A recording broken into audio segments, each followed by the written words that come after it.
Se trata entonces de el vitiligo, conocido nombre popular, llevarlo a un nivel médico-científico donde podamos indagar más y mejor su fisiopatogenia y por lo tanto hacer un enfoque terapéutico más razonable. Hace ya unas cuantas décadas que la evolución de los conocimientos sobre estas células responsables de la pigmentación de la piel ha ido cambiando. Un giro de 180 grados ha traído entonces todo lo que se refiere a la pigmentación cutánea, bien sea en lesiones hiper o en lesiones hipopigmentadas, las cuales tenemos que asumir para poder entender más y mejor hoy en día toda esta patología. Esos dos avances básicamente han sido, en primer lugar, que el queratinocito es responsable de la pigmentación cutánea porque el melanocito producirá la melanina, pero la produce cuando el queratinocito la pide. Si no la pide, no hay producción de melanina. Y el segundo avance, que lo que entendíamos como una unidad melanoepidérmica integrada por una dualidad que era queratinocito-melanocito, hoy en día se entiende que es una trilogía la responsable del color de la piel, entendiendo esa unidad que era dualidad, una trilogía que son queratinocito, melanocito y célula de Merkel, de cuyo estado y armonía entre esos tres elementos depende y resulta el color normal de la piel. ¿Cómo es esta relación? Decimos entonces que hasta que el queratinocito no pida, el melanocito no le va a dar. Si aplicamos aquí la lógica, tiene toda la lógica del mundo, porque el melanocito tiene melanina, no necesita de que le den nada para protegerse del sol, él tiene como protegerse del sol, pero lo que sí no tiene melanina son esas otras células con respecto a las cuales se va a formar la unidad esta melanopidérmica, es decir, tiene que extender sus brazos hacia las células vecinas para poder entonces inyectarle o facilitarle cuando le pidan, facilitarle la melanina. ¿Cómo sucede eso? Bueno, vemos que en primer lugar el queratinocito va entonces a emitir una citoquina que se llama el factor STIL, cosa de estimular al melanocito a que empiece por extender, alargar sus dendritas para llegar hasta él. Sin ese estímulo, pues entonces no hay dendrita. Entonces un melanocito que no era dendrítico empieza a hacerse dendrítico.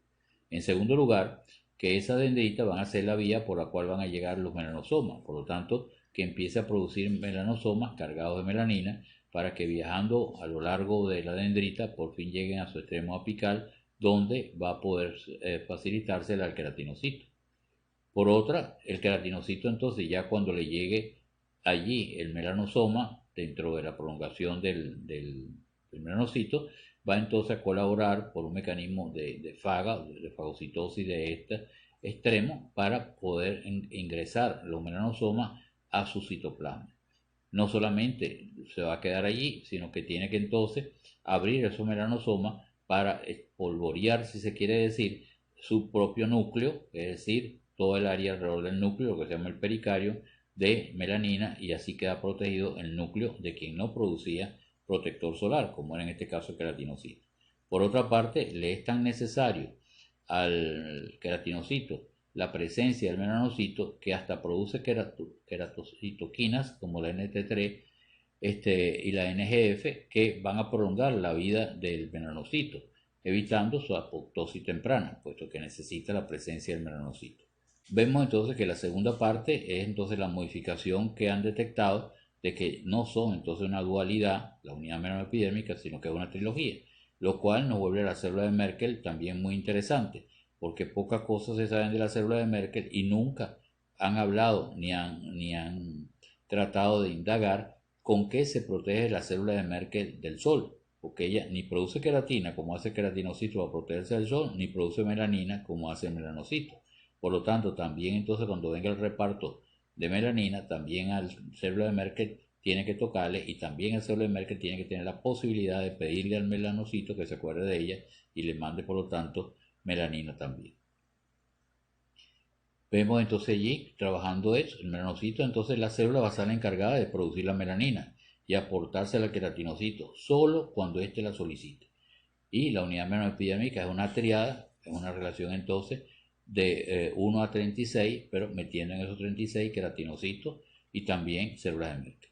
Ya una vez, como habíamos dicho antes, que están los melanosomas dentro del citoplasma, tiene que abrir esos citoplasmas para esos melanosomas para la sustancia que llevan en su contenido, que es la melanina, proteger el pericardio y así evitar pues mutaciones del ADN de ese núcleo. Estos nuevos enfoques nos obligan entonces a una revisión completa de todo lo que sabíamos hasta ahorita de los trastornos de pigmentación, bien en hiper o bien en hipo, y aprender a diferenciar las causas de hiper y las causas de hipoacromias, y no todo llevarlo a un solo cajón desastre, en este caso acromias, vamos a meterlo como vitiligo.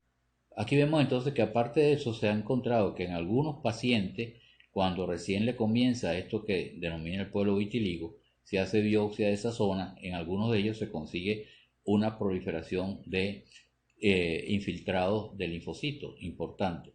Valdría la pena precisar la relación de estos linfocitos con la parte psíquica también, como veremos más adelante. Vemos aquí entonces que este vitiligo termina siendo un nombre entonces al cual tenemos que ponerle un apellido.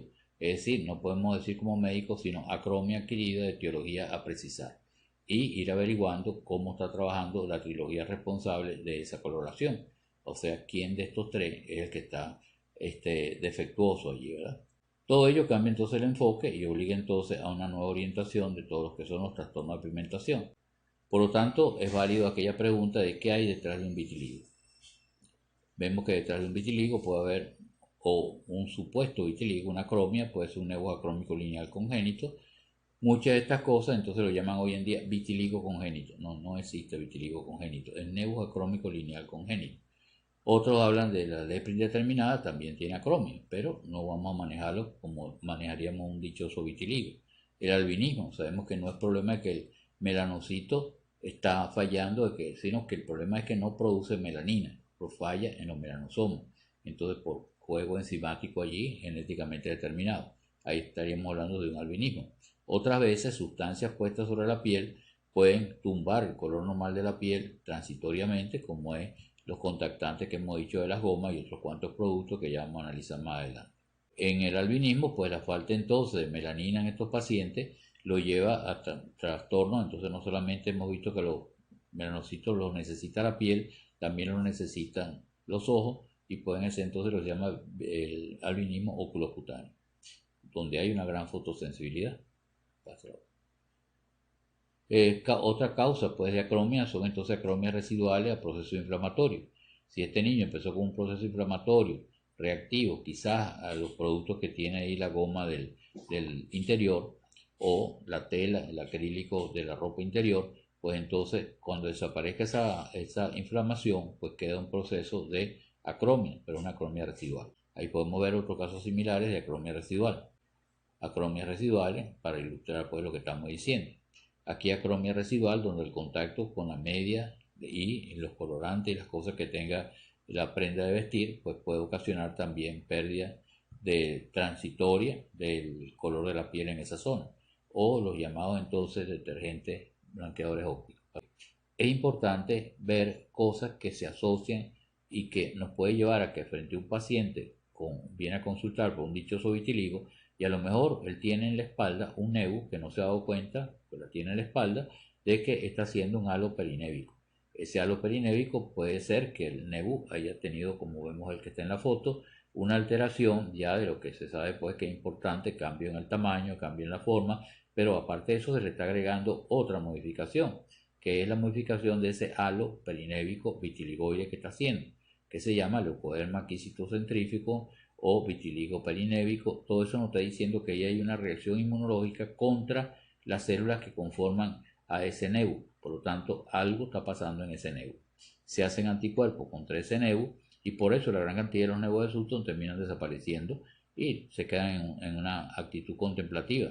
Mientras tanto, puede ser que usted tiene melanocitos en otras partes, que esos anticuerpos están viajando a esas otras partes del cuerpo que usted tiene melanocitos también y estén haciendo la misma con esos otros melanocitos. Es decir, empiezan acromias a distancia y lo que empezó por un nebu que a lo mejor ni él se detectó termina con un cuadro vitiligoide que califica el pueblo de eso.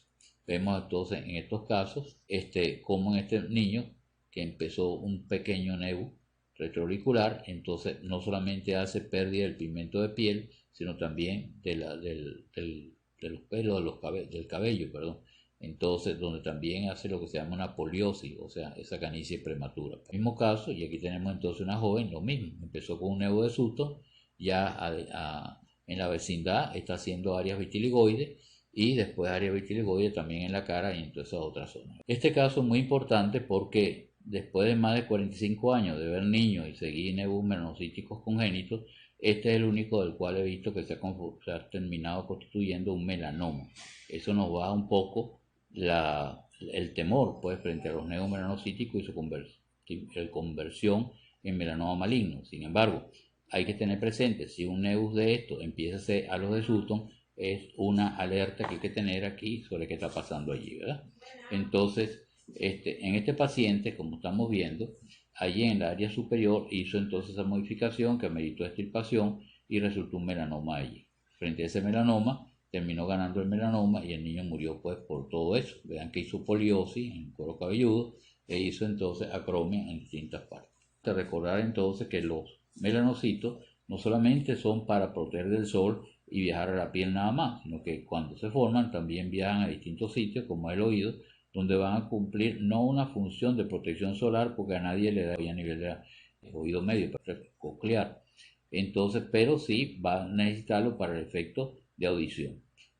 También entonces viajan al sistema nervioso, como puede ser a nivel del plexo coroide, donde van a ser responsables, hasta lo que se sabe hoy en día, de la misma producción de líquido cefalorraquídeo. Es decir, que es una célula con muchas posibilidades, muchas propiedades distintas según el sitio en que esté.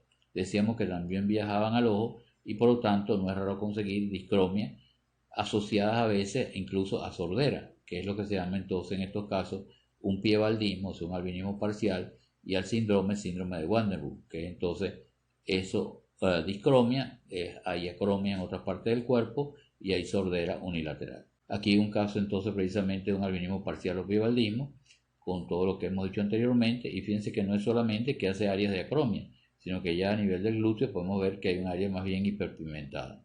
El papá del niño con algo también similar, o sea, un Wandenburg también, albinismo parcial con su sordera también, entonces sí tiene un factor genéticamente determinado. A final de cuentas, entonces podemos tener pendiente diversos significados de un vitiligo incipiente. Puede ser manifestación muy temprana de una reacción inmune contra alguno de los integrantes de la triada esa que estamos llamando melanocito, queratinocito y célula de Merkel responsable de la coloración de la piel. Eso puede ser bien porque ha fallado la tolerancia inmunológica que tenían nuestros linfocitos o por modificación de los determinantes antigénicos de la membrana de alguno de estos tres componentes, célula de Merkel, melanocito o queratinocito, y entonces se reconocen como extraños y empiezan a producirse anticuerpos contra ellos. Otras veces puede estar asociada más bien a un problema de un nevus vitiligoide, como ya hemos hablado con el Sutton. Otras, en cambio, puede estar entonces asociado a una reacción inmune muy temprana en algo que puede terminar parando en un melanoma maligno. Por lo tanto, es importante entonces tener pendientes los diagnósticos diferenciales de las acromias. Mal de Pinto, en los libros se conoce como Pinto también, es el carare, y la gente causal el treponema carateum, pero como treponematosis que es, a pesar de que está todo acrómico, todo vitiligoide, le pone su tratamiento para el treponema, es decir, penicilina, y se levantó la lesión. Entonces un vitiligo que se curó con penicilina, quedamos asombrados. Acromias polinflamatorias como la dermatitis atópica, polinflamatorias como los intertrigos, las pañalitis, pueden quedar acromias residuales que terminan pigmentándose otra vez.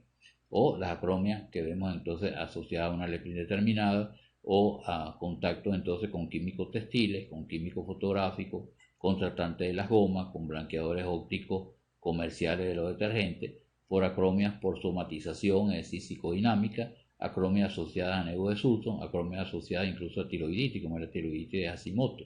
Y el diagnóstico diferencial también entonces, que es otro mecanismo, pero viene también acromias, como son los albinismos, albinismo parcial, albinismo total, albinismo oculocutáneo. Entonces, tener presente, porque ahí conseguiríamos las respuestas a aquellos que nos preguntamos qué hay detrás de un vitiligo.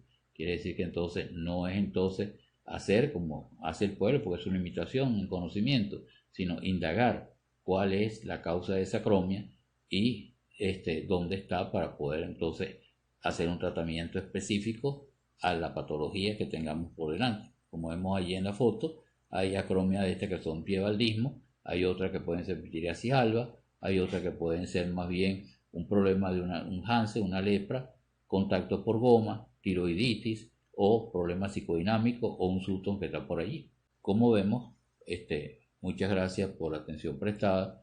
Espero que lo que no hayan entendido se abre la fase pues, de preguntas.